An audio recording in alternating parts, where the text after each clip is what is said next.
اعوذ باللہ من الشیطان الرجیم، بسم اللہ الرحمن الرحیم۔ آپ صلی اللہ علیہ وآلہ وسلم نے فرمایا، جس کسی کے پاس بھی کوئی باندی ہو وہ اسے پورے حسن و خوبی کے ساتھ ادب سکھائے، پھر آزاد کر کے اس سے شادی کر لے تو اسے دوگنا ثواب ملتا ہے، اور جو غلام اللہ تعالیٰ کے حقوق بھی ادا کرے اور اپنے آقاؤں کے بھی تو اسے بھی دوگنا ثواب ملتا ہے۔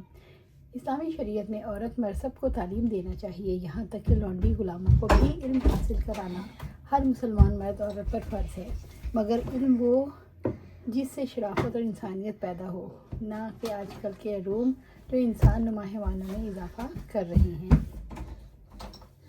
آپ صلی اللہ علیہ وآلہ وسلم نے فرمایا، غلام جو کسی کی ملکیت میں ہو اور نیکوکار ہو تو اسے 2 ثواب ملتے ہیں۔ اور ابو ہریرہ رضی اللہ تعالیٰ نے کہا، اس ذات کی قسم جس کے ہاتھ میں میری جان ہے، اگر اللہ تعالیٰ کے راستے میں جہاد، حج اور والدہ کی خدمت کی روک نہ ہوتی تو میں پسند کرتا کہ غلام رہ کر مروں۔ ابو ہریرہ رضی اللہ تعالیٰ عنہ کا مطلب یہ ہے کہ غلام پر جہاد فرض نہیں، اسی طرح حج، اور وہ بغیر اپنے مالک کی اجازت کے جہاد اور حج کے لیے بھی نہیں جا سکتا، اسی طرح اپنی ماں کی خدمت بھی آزادی کے ساتھ نہیں کر سکتا۔ اس لیے اگر یہ باتیں نہ ہوتی تو میں آزادی کی نسبت کسی کا غلام رہنا زیادہ پسند کرتا۔ ابو ہریرہ رضی اللہ تعالیٰ عنہ نے نبی صلی اللہ علیہ وسلم نے فرمایا، کتنا اچھا ہے کسی کا وہ غلام جو اپنے رب کی عبادت تمام حسن و خوبی کے ساتھ بجائے اور اپنے مالک کی خیر خواہی بھی کرتا ہو۔ غلام پر دست درازی کرنا اور یوں کہنا کہ یہ میرا غلام ہے یا لونڈی مکروہ ہے۔ کراہیت سے یہی مراد ہے، کیونکہ غلام سے اپنے آپ کو اعلیٰ سمجھنا ایک طرح کا تکبر ہے۔ غلام بھی ہماری طرح کا خدا کا بندہ ہے۔ آدمی اپنے تئیں جانوروں سے بھی بدتر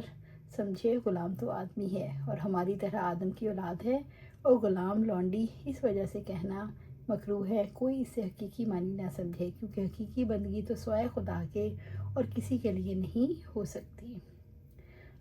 سورۃ نور میں اللہ تعالیٰ نے فرمایا، اور تمہارے غلام اور تمہاری باندیوں میں جو نیک بخت ہیں، اور سورۃ نحل میں فرمایا مملوک غلام، نیز سورۃ یوسف میں فرمایا، اور دونوں حضرت یوسف اور زلیخا نے اپنے آقا عزیز مصر کو دروازے پر پایا، اور اللہ تعالیٰ نے سورۃ نساء میں فرمایا تمہارے مسلمان باندیوں میں سے، اور نبی کریم صلی اللہ علیہ وسلم نے فرمایا اپنے سردار کے لینے کے لیے اٹھو، سعد بن معاذ رضی اللہ تعالیٰ عنہ کے لیے۔ اور اللہ تعالیٰ نے سورۃ یوسف میں فرمایا، یوسف علیہ السلام نے اپنے جیل خانہ کے ساتھی سے کہا، اپنے سردار حاکم کے یہاں میرا ذکر کر دینا، اور نبی صلی اللہ علیہ وسلم نے بنو سلمہ سے دریافت فرمایا تمہارا سردار کون ہے؟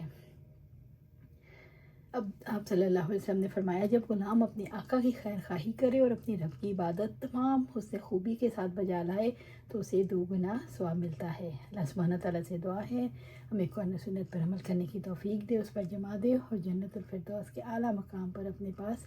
گھر عطا فرمائے، آمین یا رب العالمین۔